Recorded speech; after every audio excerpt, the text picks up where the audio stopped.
Focus reality and agro farming వారు premium farm land projects మన పొలం ఫేజ్ 1, 2 మరియు 3 కంప్లీట్ చేసుకొని మన పొలం phase 4 Wasar village at Narayana Khed లో ఆగస్టు 15 ఇండిపెండెన్స్ డే రోజు గ్రాండ్ లాంచ్ చేయడం జరుగుతోంది. లాంచింగ్ మరియు ఇండిపెండెన్స్ డే సందర్భంగా 5 గుంటాస్ ల్యాండ్ అవుట్ రేట్ లో బుక్ చేసుకున్న వారికి 1,50,000 రూపాయల డిస్కౌంట్ తో పాటు 2 గ్రాముల గోల్డ్ ఫ్రీగా ఇస్తున్నారు. పూర్తి వివరాలకు సంప్రదించండి. జనరలీ మనకి లాస్ట్ వీక్ బాధగా చెప్పుకున్నాం కదా, సో మనకి ఇప్పుడు యోగకారక అనే ప్లానెట్స్ ఉంటాయి అన్నమాట. ఓకే, యోగకారక అంటే అసలు ఏంటి? యోగకారక అంటే ప్రతి లగ్నానికి కేంద్ర అండ్ త్రికోణ ఈ రెండింటిని రూల్ చేసే గ్రహాలు అన్నమాట. సో కేంద్రాస్ అంటే మనకి జనరల్ గా ఏమంటారంటే ఫస్ట్ హౌస్, తర్వాత 4th హౌస్ చతుర్థ స్థానము, సప్తమ స్థానము, దశమ స్థానము. అంటే లగ్నము, చతుర్థము, సప్తము, దశమము కేంద్రాస్. కోణాస్కి వచ్చేసరికి ఏంటి అంటే లగ్నము, పంచమ స్థానము, భాగ్యస్థానము. 1, 5, 9 ట్రైన్ హౌసెస్ అంటారు. సో ఈ కాంబినేషన్స్ ఉన్న గ్రహాలు మనకి యోగకారక గ్రహాలు అవుతాయి అన్నమాట. సో ఈ యోగకార గ్రహాలు ప్రతి లగ్నానికి కొన్ని మారుతూ ఉంటాయి. ఓకే, ఫర్ ఎగ్జాంపుల్ తులా లగ్నానికి మనకి శని యోగకారకుడు. కానీ అందరూ ఏమనుకుంటారు, శని అంటే పాపగ్రహం కదండి, ఇబ్బంది పెడతారేమో అనుకుంటారు. కానీ శని యొక్క అంతర్దశ, మహాదశ, ప్రత్యంతర దశలు వచ్చినప్పుడు ఆ పర్టిక్యులర్ లగ్నాల వాళ్ళకి చాలా మంచి రిజల్ట్స్ ఇస్తారనమాట. సో ఇలా ప్రతి లగ్నానికి కొన్ని యోగకారక గ్రహాలు ఉంటాయి. దాని గురించి మనము వివరంగా తెలుసుకుందాం. సో కేంద్రాస్ ని విష్ణు స్థానాలు అని అంటారు అనమాట. లగ్నము, చతుర్థము, సప్తము, దశమ స్థానాలు. కోణాలకు వచ్చేసరికి ఏంటంటే లక్ష్మీ స్థానాలు అంటారు. సో ఏదైనా జన్మ జాతకంలో ఒక కేంద్రాధిపతి, ఒక కోణాధిపతి కలిసి కంజంక్షన్ లో ఉంటే గనక దాన్ని లక్ష్మీనారాయణ యోగం అని కూడా అంటారనమాట. అంటే ఈ పర్టిక్యులర్ కాంబినేషన్ వీళ్ళకి ఆ దశ అంతర్దశలు వచ్చినప్పుడు రాజయోగ లాంటి రిజల్ట్స్ ఇస్తాయి అన్నమాట. అంటే వాళ్ళకి కావాల్సినంత ఫేమ్ రావడము, లేకపోతే డబ్బు రావడము, హ్యాపీగా ఉండడం, లైఫ్ లీడ్ చేయడానికి ఆ భావాలలో ఎక్కడైతే ఈ పర్టికులర్ యుతి జరుగుతుందో ఆ పర్టికులర్ భావాలకి సంబంధించిన కారకత్వాస్ మనకి రిజల్ట్స్ ఇస్తాయి అన్నమాట. సో అది ఒక పాజిటివిటీ ఆఫ్ యోగకారక ప్లానెట్ అన్న. మిథున్ రాశి వాళ్ళకి యోగకారక గ్రహాలు ఒకటి బుధుడు, ఎందుకంటే లగ్నాన్ని రూల్ చేస్తారు, అండ్ చతుర్థాన్ని. బట్ కొద్దిసార్లు ఏమంటారంటే కేంద్రాధిపతి దోషం కూడా ఉంది అని అంటూ ఉంటారు అనమాట. బట్ స్టిల్ లగ్నాన్ని రూల్ చేస్తారు కాబట్టి మనం ఆ పాయింట్ ని కన్సిడర్ చేసుకోకుండా ఉండలేము. సో మిథున్ రాశి వాళ్ళకి బుధుడు కొద్దిగా యోగకారక లాంటి బెనిఫిట్ ప్లానెట్ అని చెప్పుకోవచ్చు అనమాట. అండ్ ఇంకొకటి వచ్చేసరికి శుక్రుడు, ఎందుకంటే పంచమ స్థానాన్ని కూడా శుక్రుడు రూల్ చేస్తారు. అదే ఆయనకి మూల త్రికోణ సైన్ కూడా అవుతుంది అనమాట. ఓన్ సైన్ ప్లస్ మూల త్రికోణ సైన్ అవుతుంది కాబట్టి బుధుడు అండ్ శుక్రుడు మిథున్ లగ్నం వాళ్ళకి, మిథున్ రాశి వాళ్ళకి మోస్ట్ బెనిఫిట్ అయిపోతాయి అన్నమాట. సో ఈ యొక్క గ్రహాల దశ అంతర్దశలు వచ్చినప్పుడు వీళ్ళకి చాలా మట్టుకు ఫేవరబుల్ రిజల్ట్స్ వస్తాయి. ఎలా అంటే ఇప్పుడు బుధుడు మిథున్ లగ్నం అయ్యి బుధ మహర్దశ కానీ బుధ అంతర్దశ కానీ వస్తే డజంట్ మ్యాటర్ చంద్రుడు ఏ రాశిలో ఉన్నా కూడా వింశోత్తరి దశ మనకి చంద్రుడిని బేస్ చేసుకుంటూ చెప్తాం కాబట్టి బుధ మహర్దశలో వచ్చినప్పుడు ఏంటంటే బుధుడు మెయిన్ దేనికి కారకుడు అంటే కమ్యూనికేషన్, టెలికమ్యూనికేషన్స్, ట్రాన్స్పోర్ట్, మనకి పేపర్ కి సంబంధించిన పబ్లిక్ రిలేషన్స్, కెరియర్స్ కి సంబంధించి మార్కెటింగ్, సేల్స్, వీటన్నిటికీ కూడా బుధుడు మెయిన్ కారకుడు అయిపోతాడు. కాబట్టి ఈ ఫీల్డ్ లో ఉన్న వాళ్ళకి అండ్ మిథున్ లగ్నం, మిథున్ రాశి వాళ్ళు మాక్సిమం నేను చూసిన కేసెస్ ఏంటంటే టీవీ మీడియా రిప్రజెంటేషన్స్, జర్నలిజం చేసే వాళ్ళు ఇలాంటి కెరియర్స్ లో ఉంటారు. యాంకరింగ్ ఇవన్నీ కూడా దాని కిందకే వస్తాయి. కాబట్టి ఆ దశ అంతర్దశలు వచ్చినప్పుడు బుధుడివి వీళ్ళకి రాజయోగ లాంటి సిచ్యువేషన్స్ యాక్టివేట్ అవుతాయి అన్నమాట.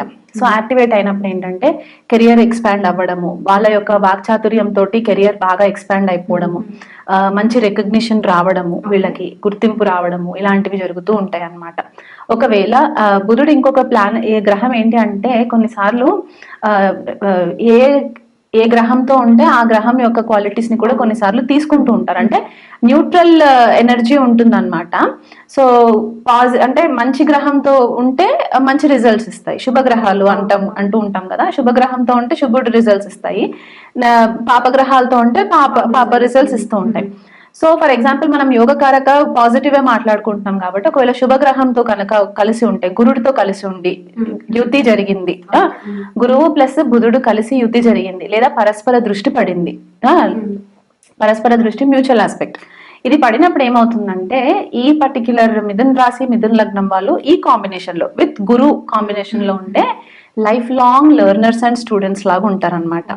అంటే ఏదన్నా నేర్చుకుంటూనే ఉంటారు and at the same time ఆ నేర్చుకున్న కంటెంట్ ని వేరే వాళ్ళకి నేర్పడం కూడా జరుగుతూ ఉంటుంది. సో ఒక teacher and Guru for ever bonding ఎట్లాగైతే ఉంటుందో, గురు పరంపర గురు శిష్య పరంపర అని చెప్తూ ఉంటాం కదా, ఆ కాంబినేషన్ లో నడుస్తూ ఉంటుంది అనమాట. వీళ్ళకి క్యూరియాసిటీ కూడా ఎక్కువ పెరిగిపోతుంటది అనమాట, కొత్త విషయాలు తెలుసుకోవాలి. బుధుడు బాగుంటే మిథున లగ్నంలో యోగకారక ప్లానెట్ కాబట్టి, సో ఆ దశాంతర దశలు వచ్చినప్పుడు తెలియని విద్య గురించి నేర్చుకోవడము, అంటే it can be anything, accounting అవ్వచ్చు, ఫైనాన్స్ అవ్వచ్చు, ఇవన్నీ కూడా బుధుడి డొమైన్ లోకే వస్తుంటాయి. మనీ మేనేజ్మెంట్ అవ్వచ్చు, అండ్ పిఆర్, పబ్లిక్ రిలేషన్స్, ఇట్లాంటి కెరియర్స్ లో ఎక్స్పాన్షన్ వచ్చేస్తుంది అనమాట. So that is one good thing. అదే ఇప్పుడు మనకి శుక్రుడు అని చెప్పేసి అనుకున్నాం, శుక్రుడు మిథున లగ్నంలో వాళ్ళకి యోగకారకుడు అవుతాడు, ఎందుకంటే కోణాన్ని రిప్రజెంట్ చేస్తారు, మూల త్రికోణం అంటే లక్ష్మీ స్థానం. అంటే శుక్రుడిని కూడా మనం లక్ష్మీదేవితో కనెక్ట్ చేసుకుంటాం కాబట్టి స్త్రీలతోటి మంచి కనెక్షన్స్ ఏర్పడతాయి. వీళ్ళకి మెయిన్ ఉమెన్ వీళ్ళని లిఫ్ట్ చేస్తారనమాట. అంటే వీళ్ళు ఏదైనా కెరియర్ లోకి వెళ్ళినా ఉమెన్ మేనేజర్స్ వీళ్ళకి సపోర్ట్ చేయడం. శుక్రుడు జాతకంలో ఎక్కడైనా ఉన్నా సరే, అంటే షష్టాష్టక వ్యయాలలో కాకుండా వ్యయంలో పడినా కూడా కొన్నిసార్లు శుక్రుడు ఉచ్చ పొందుతాడు. న్యాచురల్ కాల్పురుష్ కుండలిలో మనకి మీనంలో ఉచ్చ పొందుతాడు కాబట్టి 12th హౌస్ కి కొద్దిపాటిగా శుక్రుడికి రిలీఫ్ ఉంటుంది అదర్ గ్రహాల కంటే కూడా. సో ఇలాంటి కాంబినేషన్స్ ఉన్నప్పుడు ఏంటంటే స్త్రీల నుంచి మంచి సపోర్ట్ రావడము, ఇంట్లో స్త్రీల నుంచి సపోర్ట్ రావడం, సిస్టర్స్ ఎవరైతే ఉంటారో వాళ్ళ దగ్గర నుంచి సపోర్ట్ రావడము, కెరియర్ లో మంచి గైడెన్స్ ఇవ్వడం కూడా స్త్రీల వల్ల జరగడము, లేదా ఉమెన్ కి సంబంధించిన beauty industries, cosmetic industries, interior designings, okay, fashion designing. ఎందుకంటే బుధుడు మనకు బుద్ధికారకుడు కదా, సో ఎప్పుడైతే ఈ శుక్రుడితో కలిసినప్పుడు ఏమవుతుందంటే వాళ్ళ యొక్క క్రియేటివిటీ ఎక్స్పాండ్ అవుతుంది. ఎందుకంటే శుక్రుడు క్రియేటివిటీకి కూడా రిప్రజెంట్ చేస్తారు కాబట్టి ఆ క్రియేటివ్ స్కిల్స్ బాగా రాణించి వీళ్ళు మంచి ఫ్యాషన్ డిజైనర్స్ అవ్వచ్చు, ఇంటీరియర్ డిజైనర్స్ అవ్వచ్చు. అంటే ఇవి ఎప్పుడు యాక్టివేషన్ లోకి వస్తాయి అని అడుగుతారు చాలా మంది. ఆ దశ అంతర్దశలు వచ్చినప్పుడు, లేదా ఇండివిజువల్ జన్మ జాతకాలలో శుక్రబుధులు కలిసిన, ఓకే, అలాంటి కాంబినేషన్స్. ఎందుకంటే శుక్రబుధుల కాంబినేషన్ లక్ష్మీనారాయణ యోగం అని కూడా అంటూ ఉంటారు అనమాట. ఎందుకు అంటే బుధుడికి అధిదేవత విష్ణుమూర్తితో కనెక్ట్ చేస్తారు, శుక్రుడిని లక్ష్మీదేవితో చేస్తారు కాబట్టి ఈ రెండు గ్రహాలు యుతిలో పడిన పరస్పర దృష్టి ఉన్న లక్ష్మీనారాయణ యోగం ఒకటి యాక్టివేట్ అవుతుంది అనమాట. సో ఆ రెండు గ్రహాలు యుతిలో ఉండి దశాంతర దశలు వస్తే, అంటే బుధుడిలో శుక్రుడు వచ్చినా శుక్రుడిలో బుధుడు వచ్చినా వీళ్ళకి చాలా మంచి ఫేవరబుల్ రిజల్ట్స్ ఉంటాయి అన్నమాట. ఎవరొచ్చినా పర్లేదు. కాకపోతే ఏంటంటే ఈ గ్రహాలు షష్టాష్టక వ్యయాలలో ఉండకూడదు అండ్ పాప గ్రహాలతో ఉండకూడదు. అంటే శనితో ఉన్నా కూడా ఒక ఎక్స్టెంట్ వరకు బెటర్ గానే ఉంటుంది కానీ మరీ రాహుకేతులతో పడకూడదు. అండ్ మళ్ళీ శుక్రబుధులు కలిసి కుజుడితో కలిస్తే కొద్దిపాటిగా రిలేషన్షిప్ లో కొద్దిగా ఇష్యూస్ వస్తూ ఉంటాయి. అంటే స్త్రీ సాన్నిధ్యం ఎక్కువ అవుతూ ఉంటుంది అనమాట, అదొకటి నెగిటివ్ పాయింట్ అవుతుంది. బట్ అదర్వైజ్ క్రియేటివిటీకి మాత్రం చాలా ఫేవరబుల్ ఉండే ఒక కాంబినేషన్స్ అనమాట ఇవి. అండ్ రాహుకేతుతో పడినప్పుడు ఏంటంటే మైండ్ చాలా ఇంటలెక్చువల్ గా ఆలోచిస్తుంటుంది, ఆబ్సెషన్ పెరిగిపోతుంది. రాహుతో కలిసినప్పుడు ఏంటంటే ఆబ్సెషన్. అండ్ బుధుడు రాహుతో కలిస్తే వీళ్ళకి టెక్నికల్ సైడ్ చాలా రాణించగలిగే ఛాన్సెస్ ఉంటాయి. అంటే క్రియేటివ్ ప్రోగ్రామింగ్ సైడ్, ఐటీకి సంబంధించిన కెరియర్స్ లో ఉంటే కనుక వెరీ గుడ్ ప్రోగ్రామర్స్ అవ్వడము, డేటా అనలిస్ట్లు అవ్వడము, డేటాని తీసుకొచ్చి దాన్ని మ్యానిపులేట్ చేసి, రా డేటాని మ్యానిపులేట్ చేసి వర్కౌట్ చేయడము, ఇలాంటి కాంబినేషన్స్ ఉంటాయి అన్నమాట. కేతుతో కలిసి ఉందనుకోండి చాలా సూక్ష్మమైన లెవెల్లోకి వెళ్ళి డీకోడ్ చేయడము, అనలిటికల్ గా హెల్ప్ అవ్వడము, మ్యాథమెటికల్ స్కిల్స్ బాగా పెరగడం. ఎందుకంటే బుధుడు మ్యాథమెటికల్ కి కూడా కారకుడు అవుతాడు అనమాట. కేతు కూడా ఇంచుమించు ఒక రకంగా మనకి క్యాలిక్యులేటివ్ మైండ్ సెట్, అంటే స్పాంటేనియస్ గా క్యాలిక్యులేషన్స్ చేసే ఛాన్సెస్ కేతు వల్ల వస్తుంది కాబట్టి, అండ్ గత జన్మలో నుంచి తెచ్చుకున్న ఇంటెలిజెన్స్ కూడా ఉంటుంది కాబట్టి ఈ బుధుడు కేతు కనుక కాంబినేషన్ కలిస్తే జన్మ జాతకంలో రిలేషన్షిప్ లో కొద్దిగా డిస్టర్బెన్సెస్ వచ్చినా ఇంటలెక్చువల్ వైస్ లో మాత్రం వీళ్ళు చాలా క్యాలిక్యులేటివ్ ఉంటారు అనమాట. అనలిటికల్, మ్యాథమెటికల్, లాజికల్ ఇలాంటి ఇవి ఉంటాయి అనమాట. సో స్వతహాగా మిథున రాశి వాళ్ళు కొద్దిపాటిగా లాజికల్ మైండెడ్ ఉంటారు. వాళ్ళ థింకింగ్ ఎబిలిటీస్ కూడా కొద్దిపాటిగా డిఫరెన్స్ ఉంటాయి అనమాట. ఈ కాంబినేషన్స్ పడినప్పుడు ఏంటంటే చాలా బాగా రాణిస్తారు. అదే బుధుడు రవితో కలిసి ఉన్నారు అనుకోండి, అదే మిథున రాశిలో ఉన్న, కన్యా రాశిలో ఉన్న బుద్ధాదిత్య యోగం వచ్చేస్తుంది.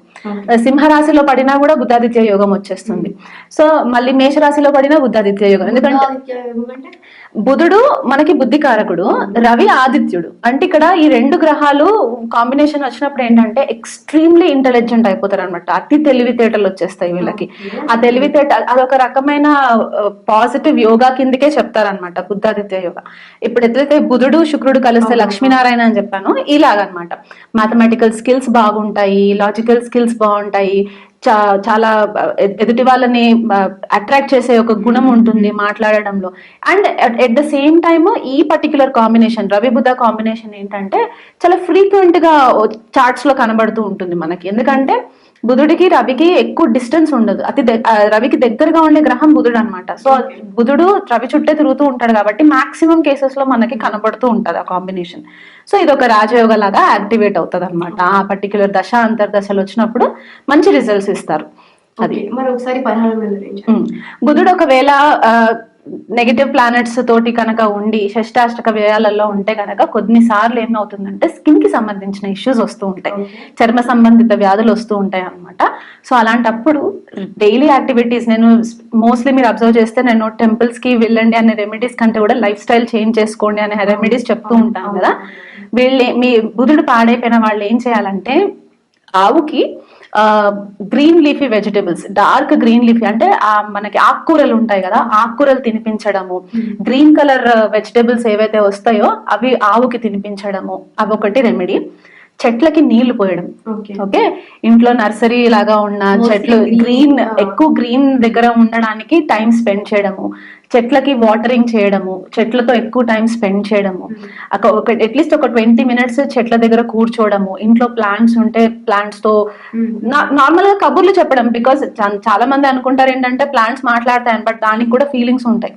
సో మనం అక్కడ కమ్యూనికేట్ చేయడం వల్ల ఏమవుతుందంటే కమ్యూనికేషన్ స్కిల్స్ పెరుగుతాయి. బుధుడు కొద్దిగా పాడైపోయిన వాళ్ళకి ప్రాపర్ కమ్యూనికేషన్ స్కిల్స్ ఉండవు. ఒకటి చెప్తే ఇంకోటి అర్థం చేసుకుంటారు ఎదుటి వాళ్ళు. బుధుడు వక్రి అయిపోయినా ప్రాబ్లమే, బుధుడు కంబస్ట్ అయినా ప్రాబ్లమే, కేతుతో కలిసి ఏదో ఉన్నప్పుడు ఏంటంటే ఏదో చెప్పాలనుకుంటారు కానీ వాళ్ళకి ఎలా మాట్లాడాలో తెలియదు. సో కమ్యూనికేషన్ కి ప్రాబ్లం రాకుండా, స్పీచ్ కి ప్రాబ్లం రాకుండా ఉండడానికి ఈ రెమెడీస్ అన్నమాట. వాటరింగ్ చేయాలి ప్లాంట్స్ కి. అది కాకుండా మనకి గ్రీన్ కలర్ గ్లాస్ బాటిల్లో వాటర్ నింపేసి టెర్రస్ పైన పెట్టేసి నైట్ సన్ రైజ్ అయిన తర్వాత ఫస్ట్ అవర్ లో వచ్చే రేస్ ఏవైతే ఉంటాయో ఈ బాటిల్డ్ వాటర్ పైన పడిన తర్వాత మెర్క్యూరీ ఎనర్జీ కొద్దిగా వస్తుంటది అనమాట వాటర్ లోకి. ఆ వాటర్ కన్స్యూమ్ చేయాలి. సో దాంతో కూడా కొద్దిపాటిగా వీళ్ళకి ఆ మెర్క్యూరీకి సంబంధించి, ఆ బుధుడికి సంబంధించిన కొద్దిగా ఇంబ్యాలెన్సెస్ ఏవైతే ఉంటాయో మన బాడీలో అవి రిలీఫ్ ఉంటాయి. ఇవన్నీ కాకుండా నేను టెంపుల్కి వెళ్తానండి అని అనుకుంటే ఏదైనా దగ్గరలో ఉన్న వైష్ణవాలయానికి విజిట్ చేయడం, ఎస్పెషలీ వెనస్డేస్ విజిట్ చేయడము, కృష్ణాలయంకి వెళ్ళడము, శ్రీకృష్ణాలయం, ఇస్కాన్ బిలీవర్స్ ఉంటే ఇస్కాన్ కి వెళ్ళడము వెన్స్డేస్, విష్ణు సహస్రనామం పఠనం చేసుకోవడము ఎవ్రీ సింగిల్ డే. ఉదయం ఒకసారి, మధ్యాహ్నం లంచ్ కి బిఫోర్ ఒకసారి, అండ్ ఈవినింగ్ ఒకసారి. ఈ టైమ్స్ లో విష్ణు సహస్రనామం చాంటింగ్ చేయడము. దానివల్ల ఏమవుతుందంటే మంత్రోచ్చారణకి బుధుడు చాలా ఇంపార్టెంట్ అవుతారు కాబట్టి వాక్ శుద్ధి పెరుగుతుంది అనమాట.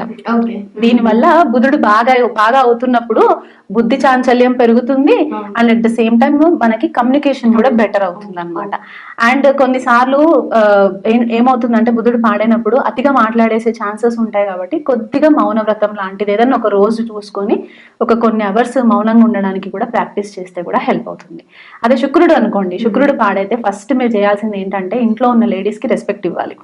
ఇంట్లో, సొసైటీలో, కాలనీస్ లో, వర్క్ ప్లేస్ లో ఉమెన్ కి రెస్పెక్ట్ ఇవ్వాలి. ఉమెన్ దగ్గర నుంచి ఏది ఆశించకుండా అన్కండిషనల్ సపోర్ట్ గా ఉండాలన్నమాట. ఎందుకంటే మనకి మెయిన్ గా శుక్రుడు పాడైపోతే ఫస్ట్ హిట్ అయ్యేది ఏంటి అంటే ఫైనాన్సెస్. ఓకే. ఫైనాన్సెస్ హిట్ అవుతుంది, ఇంట్లో క్లేశాలు ఎక్కువ జరుగుతూ ఉంటాయి, లేడీస్ తో సరిగ్గా సాన్నిహిత్యం ఉండకుండా ఉంటుంది, ఇంట్లో లేడీస్ కూడా సఫర్ అవుతూ ఉంటారు, రిలేషన్షిప్ లో ప్రాబ్లమ్స్ వస్తుంటాయి. ఎందుకంటే కలత్రకారకుడు శుక్రుడు. అలాంటి కలత్రకారకుడు శుక్రుడు ఈ పర్టికులర్ లగ్నానికి యోగకారకుడు అయ్యారు కాబట్టి ఇంట్లో లేడీస్ తోటి ఇబ్బందులు రాకుండా ఉండడానికి, అంటే ఇది జెంట్స్ ఒక్కళ్ళకే వర్తించి నేను చెప్పట్లేదు, స్త్రీలకి కూడా స్త్రీలే శత్రువు కాబట్టి దానికి సంబంధించి గాసిప్స్ చేయకూడదు. మెయిన్ ఇంకొకటి మెర్క్యూరీకి సంబంధించిన రెమెడీ కూడా అసలు గాసిప్స్ చేయకూడదు. మిథున లగ్నం వాళ్ళు కొద్దిగా తెలిసి తెలియక కొన్నిసార్లు అటు ఇటు మాటలు వచ్చేస్తూ ఉంటాయి. సో అది కొద్దిగా కేర్ఫుల్ గా ఉండాలి, అందుకే మౌనం పాటించాలని చెప్పాను. Same thing is applicable for శుక్రుడు ఆల్సో. గాసిప్స్ చేయకూడదు, ఇంకొక పరస్త్రీ గురించి చెడుగా మాట్లాడకూడదు, ఇవన్నీ రెమెడీస్ అన్నమాట. ఆ లక్ష్మీదేవి ఆరాధన ఎక్కువ చేసుకోవడం, శుక్రవారం పూట లక్ష్మీదేవి ఆరాధన చేసుకోవడం వల్ల కూడా వీళ్ళకి మంచి రిజల్ట్స్ ఉంటాయి అన్నమాట. సో పాజిటివ్ ని ఇంకా పాజిటివ్ చేసుకోవడానికి, ఒకవేళ నెగిటివ్ ఉంటే ఒక మోస్తారుగా పాజిటివ్ చేసుకోవడానికి ఈ రెమెడీస్ మనకి చాలా హెల్ప్ అవుతాయి.